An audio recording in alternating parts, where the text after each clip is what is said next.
Olá, meu amigo, minha amiga. O meu nome é Edson Klebs Negri, sou professor de filosofia, sou formado em teologia e sou psicanalista.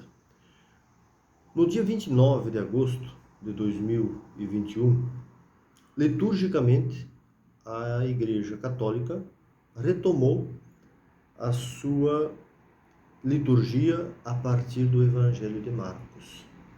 Lembremos que este ano, de 2021, nós estamos no ano ímpar, porque termina então com o número 21, e no mesmo o ano, né, 2021, e nós estamos no ano B. E o ano B é o ano em que nós lemos nas missas dominicais o Evangelho, principalmente no tempo comum, o Evangelho de Marcos.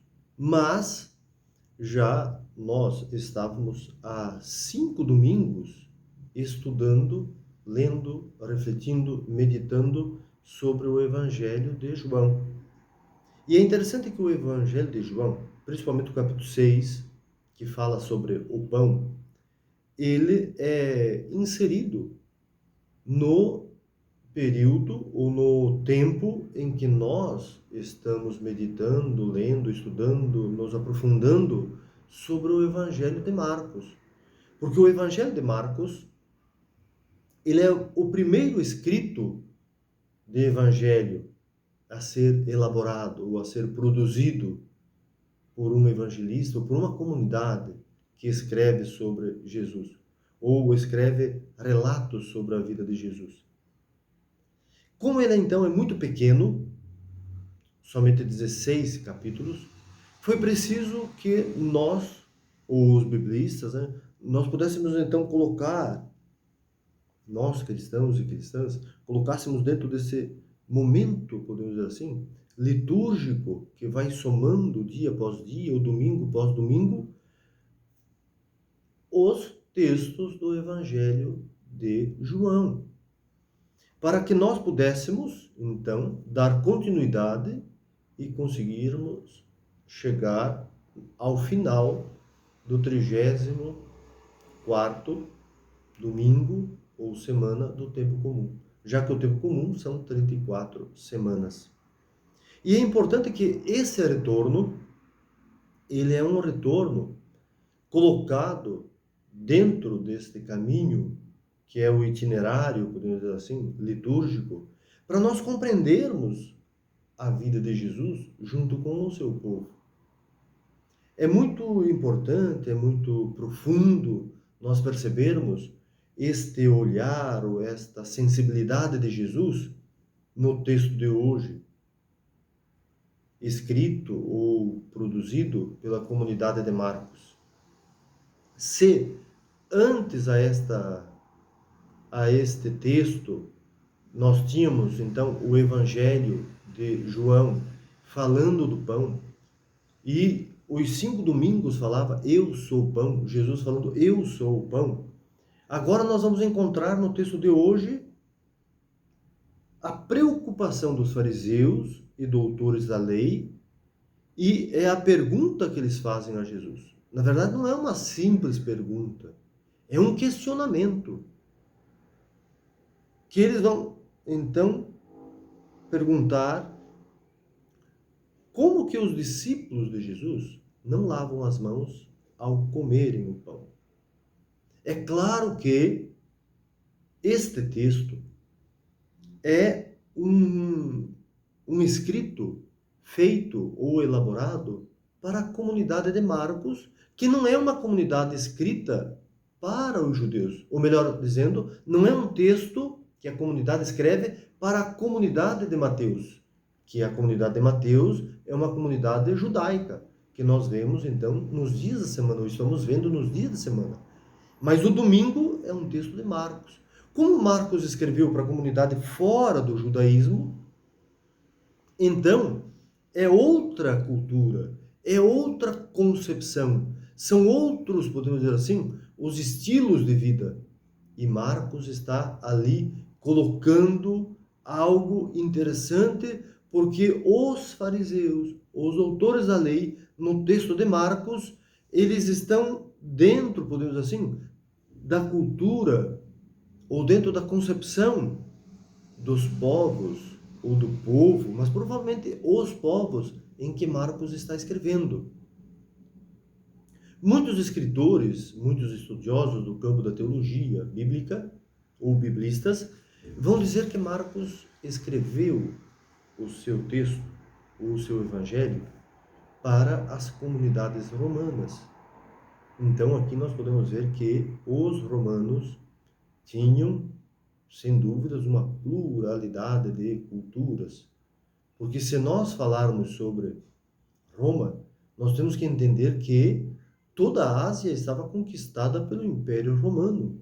Então a cultura romana, ela já estava, podemos assim, dominando uma grande parte daquela região.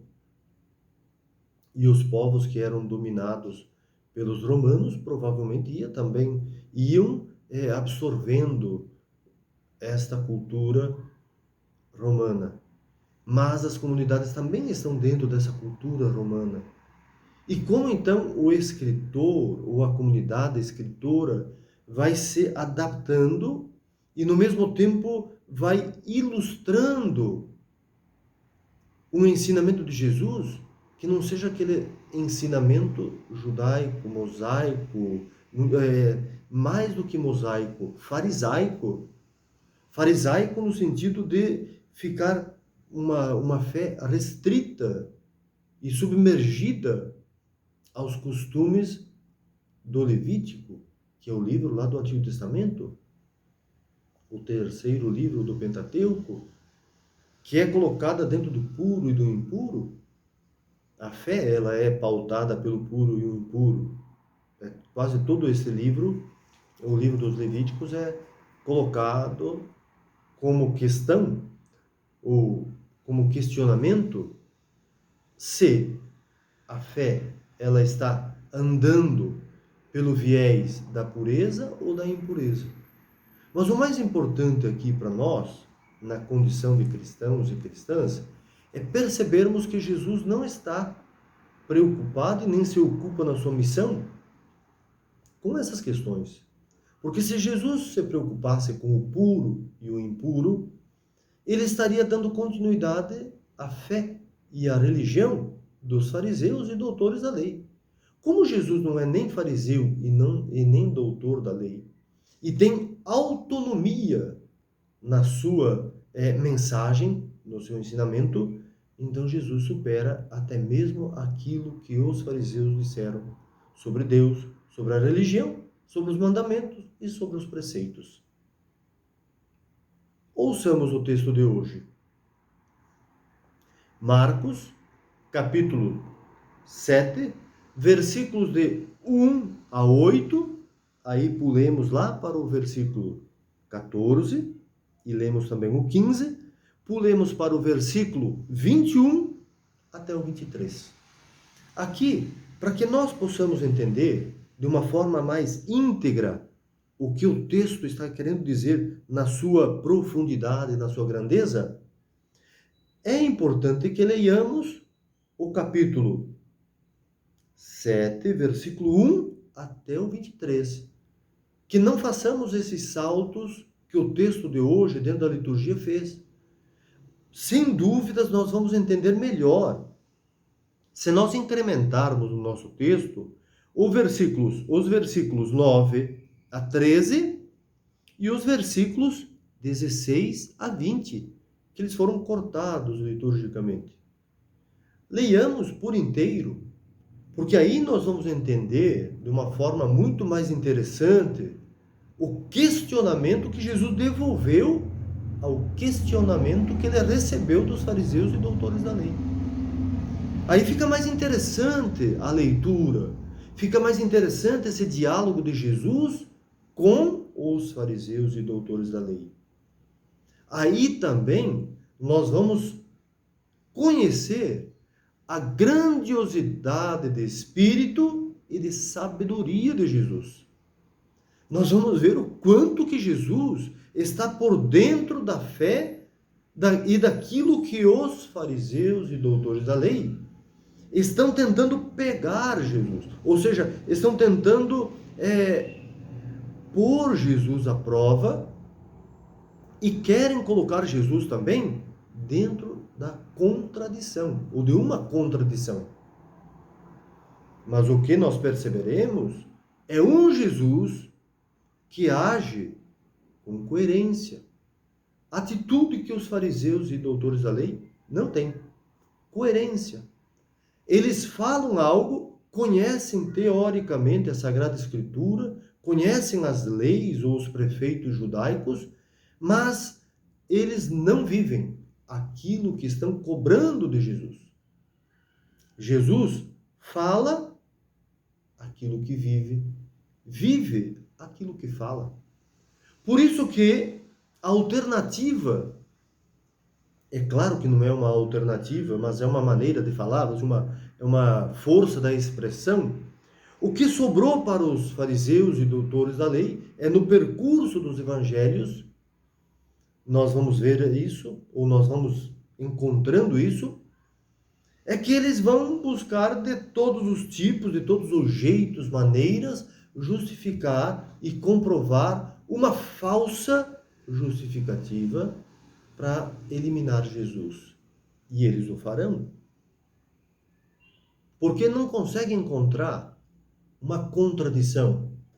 Não conseguem encontrar naquilo que Jesus fala e vive algo que não esteja coerente com aquilo que os profetas, os grandes profetas, viveram, testemunharam, anunciaram. Sempre pautada por aquela justiça que os judeus coerentes vão falar.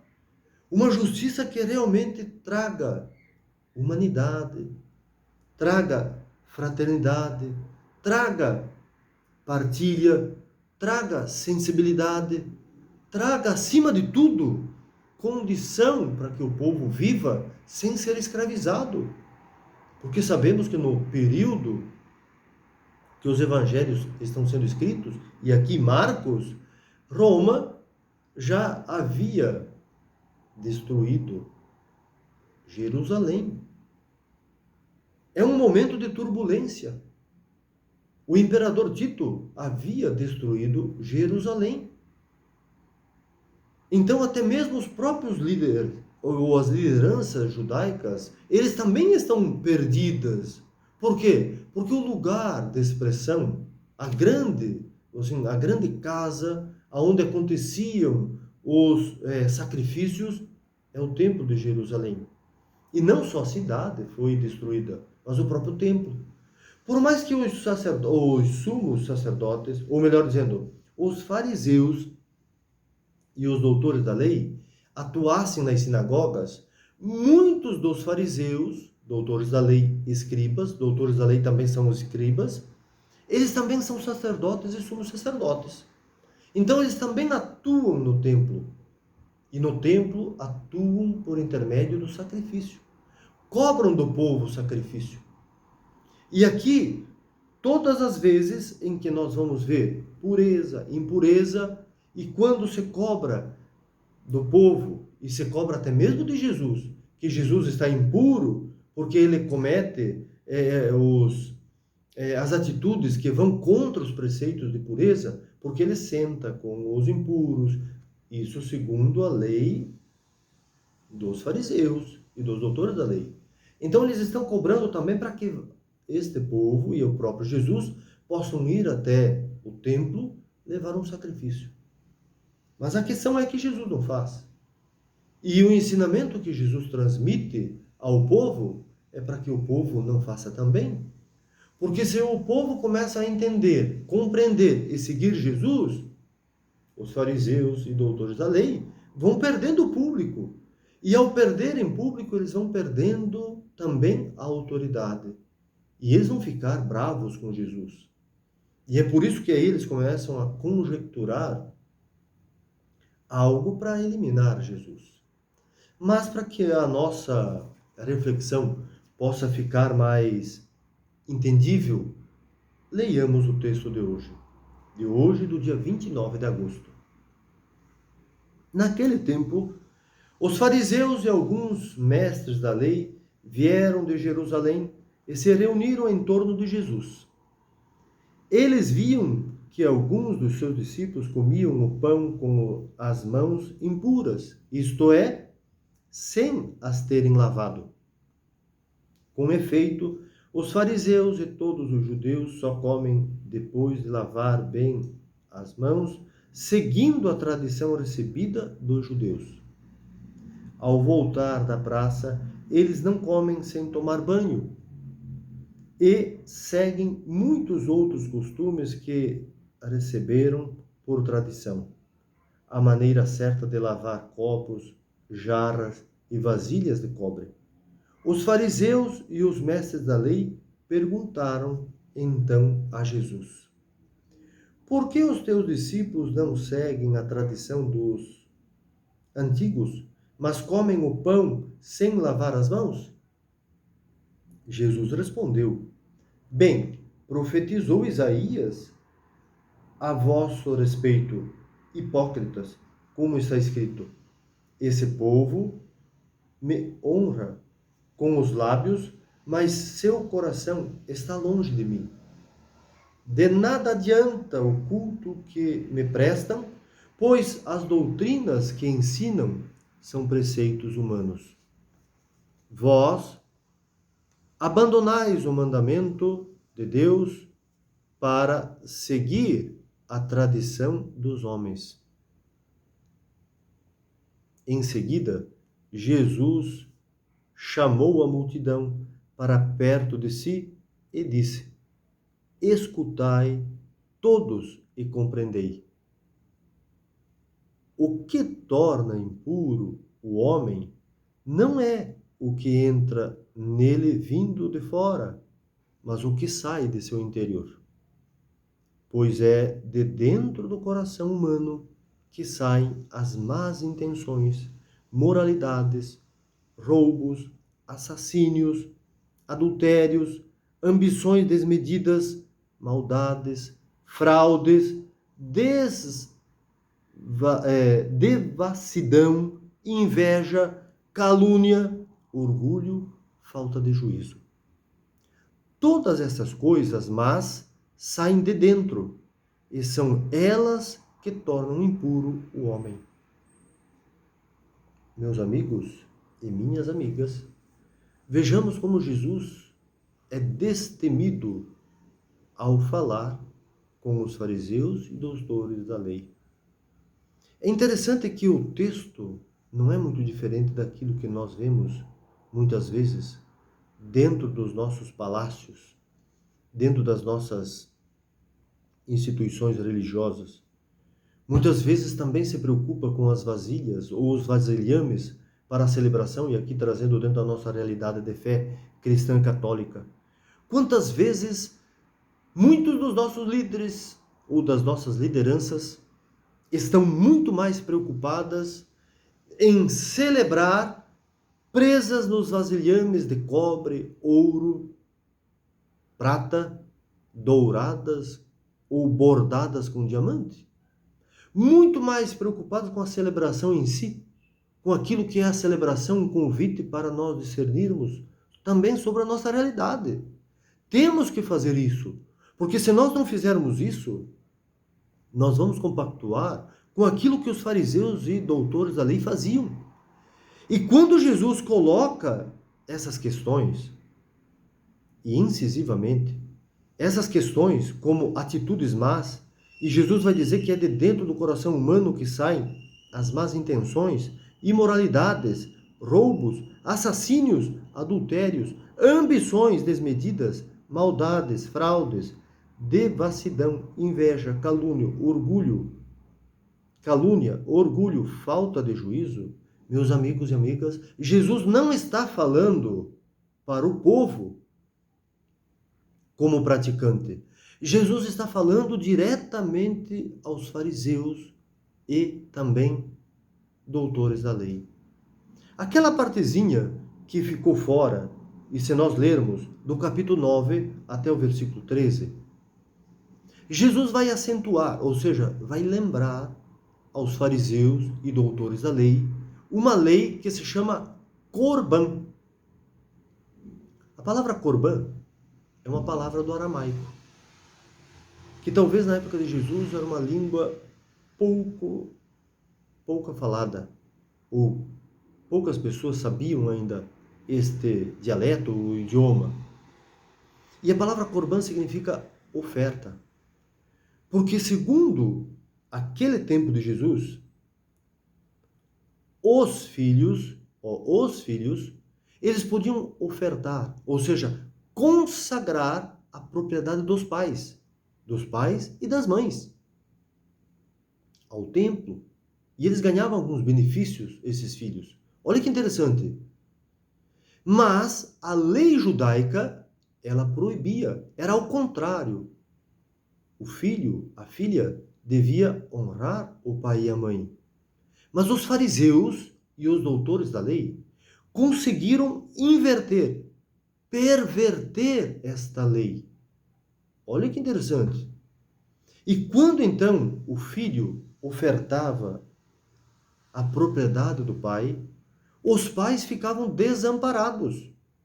E aí, nesses versículos que nós não temos no Evangelho da Liturgia de hoje, lida nas celebrações da missa, ou da liturgia da palavra, é que Jesus vai dizer, criticando os fariseus, por que então vocês aceitam, porque esses pais ficam desamparados? Como que eles vão viver sem aquilo que eles tinham como meio de produção para poder viver? Olha só, o templo rouba do povo, porque manipula a verdadeira lei, o verdadeiro preceito, o verdadeiro ensinamento dos profetas.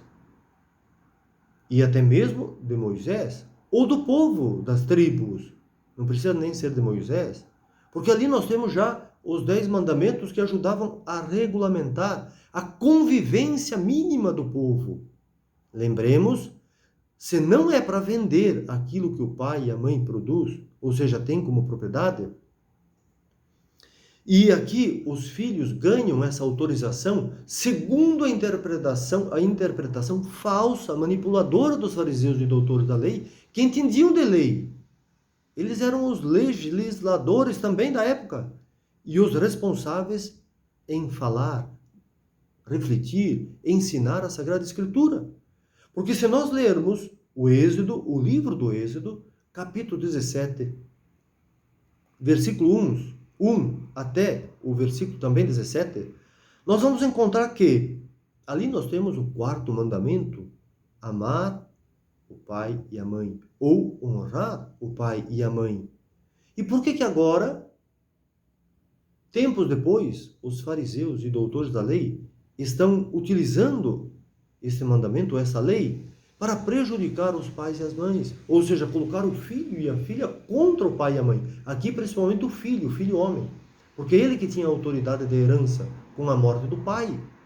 E o pior, esse filho, ele poderia também vender a propriedade, consagrar a propriedade com a morte do pai. E a mãe ficava completamente desamparada. E quando Jesus fala, ou Marcos, utilizando então a palavra de Jesus, vai dizer adultérios, é importante nós percebermos aqui, porque muitos dos fariseus, dos doutores da lei, e até mesmo sumos sacerdotes, usavam e abusavam sexualmente das viúvas. Então nós temos que saber esse contexto. O adultério aqui que Jesus está falando não é um adultério praticado pelo povo, porque o povo geralmente, até hoje, muitas vezes, é explorado religiosamente. Quantas igrejas ficam falando por aí de adultério, mas quem que é essas pessoas que muitas vezes é cobrada nesse sentido, nessa prática? Muitas vezes são as pessoas mais simples, porque aqueles que exercem um poder na nossa sociedade podem viver o adultério, e muitas das nossas igrejas e até religiões não falam nada. Não falam nada. Mas quando é um pobre, quando é uma pessoa simples, aí parece que essas lideranças pisam assim como os fariseus e doutores da lei fizeram na época de Jesus. Jesus está no lado do povo, porque Quem é que está protegendo o povo, senão Jesus? Os fariseus e doutores da lei não fazem. Exploram o povo. São poucos, né, os fariseus e doutores da lei que se preocupam com o povo. Talvez, quais são elas, essas autoridades? Nicodemos, José da Arimateia, que nós podemos encontrar até no texto, que eles estão mais próximos de Jesus e se tornam, depois da morte de Jesus, discípulos, seguidores, porque encontraram ali uma mensagem verdadeira, coerente, e que não encontravam naquilo que eles estavam fazendo no grupo que eles pertenciam. Então, meus amigos e amigas, para nós irmos concluindo, é importante nós percebermos que todas essas questões, calúnia, orgulho, falta de juízo, intenções maléficas, imoralidades, roubos, assassínio, são os fariseus e doutores da lei que assim praticam. Assassínios. Jesus é assassinado. Quem são as autoridades que articulam a morte de Jesus? Os fariseus, os doutores da lei, os sumos sacerdotes. Falta de juízo porque o discernimento que eles têm é muito precário, ou não. Talvez não seja precário, talvez seja intencional, porque Jesus mostra que a preocupação dessas autoridades é apenas com o status social. Eles não questionam o seu status e também não questiona o poder dos romanos, porque eles não questionam nem Herodes, nem César Augusto, que aí já é o imperador romano, e o Herodes está na região da Galileia, é o rei da região da Galileia, e não questiona também o Pilatos. Mas eles comungam, os projetos são os mesmos, as mesmas intenções. Então o Deus dos judeus, que é o Javé, o Deus libertador lá do Êxodo, agora está completamente anulado. Porque as práticas dos líderes, que são eles, os judeus, ou melhor, os fariseus e doutores da lei, pervertem as leis, anulam aquele ensinamento dos verdadeiros profetas. E eles estão preocupados somente com aquilo que eles vão receber de gratificação. Pense, meus amigos e amigas, como é duro, como é triste, como é lamentável nós percebermos então os fariseus, doutores da lei e sumos sacerdotes entrando e ameaçando as viúvas de despejo e cobrando das viúvas essas questões tão cobradas por eles mesmos. Eles mesmos não viviam a integridade da fé, a coerência.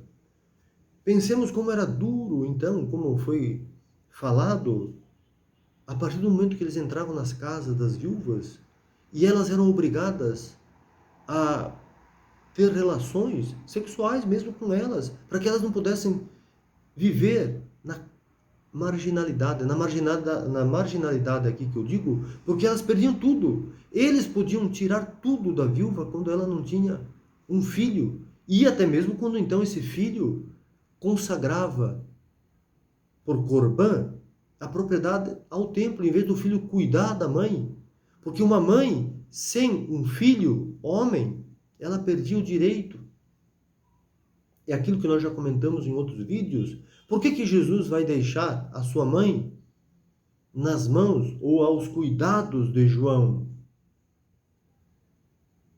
Porque Jesus sabia que a sua mãe era viúva e ele era o filho que iria cuidar da mãe. E com a sua morte, ele teria que também deixar alguém para cuidar. Por quê? Porque naquela sociedade, a mãe, ela ficava desamparada. Provavelmente, as lideranças judaicas iriam tirar Maria de onde ela vivia. E muitas dessas viúvas eram obrigadas a se prostituírem para poder viver. E Jesus, nas suas palavras, com coerência, vai dizer: vejam, fariseus e doutores da lei, aquilo que vocês estão dizendo, cobrando da minha pessoa, vós não viveis. vós sois hipócritas. E hipócrita era aquele ator ou atriz que usavam máscaras para encenar personagens diferentes nas encenações. Naquela época, uma pessoa que dissesse para uma liderança: vós sois hipócritas ou manipuladores, falsos, mentirosos, era quase que decretar a sua própria pena capital. É claro que depois, como já foi comentado também nessa reflexão, os fariseus e doutores da lei vão articular de todos os jeitos e de todas as maneiras a morte de Jesus. E é o que vai acontecer, é o que nós vamos ver também depois. Eles matam Jesus, articulam, mentem, continuam mentindo. Não sai da mentira. Eles também são possuídos por um transtorno, um desajuste, que se chama mitomania. Mitomania é a mania de contar mentiras. E eles têm essa mania, que talvez não seja uma mania no sentido de desajuste da mente ou mental, mas sim o que eles trazem é uma consciência. Eles têm consciência da mentira, como muitos dos nossos líderes hoje. Eles não são alguém que pratica a mitomania inconscientemente porque é um desajuste, mas eles praticam porque são beneficiados do Estado, da igreja, dos fiéis. Muitos. Nós temos que abrir também os nossos olhos, nossos ouvidos, nosso coração, nosso ser, para perceber que sim, muitas vezes o povo, e aqui vamos utilizar essa expressão povo, não percebe. Eles acham que a liderança, nossa, é o Jesus na terra, mas não são. Ou não? Aqui cabe a nós fazermos essa reflexão. Nós, enquanto comunidade, que se junta, que se reúne, que celebra, que lê o texto do Evangelho, que lê a história da nossa tradição de fé, das primeiras comunidades, que nós chamamos então de comunidades primitivas, por serem as primeiras comunidades, e começarem a sentir e a conhecer como que elas viviam o ensinamento de Jesus. Senão, meus amigos e amigas, nós estaremos praticando isso que Jesus vai mostrar para os fariseus, que eles não vivem, e achando que nós estamos, nossa, acima de todos e de todas. E em vez não. Cuidemos para que nós também não caiamos em contradição. Contradição porque nós cobramos algo que muitas vezes nós também não vivemos. E Jesus mostra para o fariseu e o doutor da lei que pode estar dentro de nós. E as nossas atitudes podem ser somente vocais, verbais, palavreados. E Jesus cita até Moisés, ou melhor, citou aqui o profeta Isaías. O profeta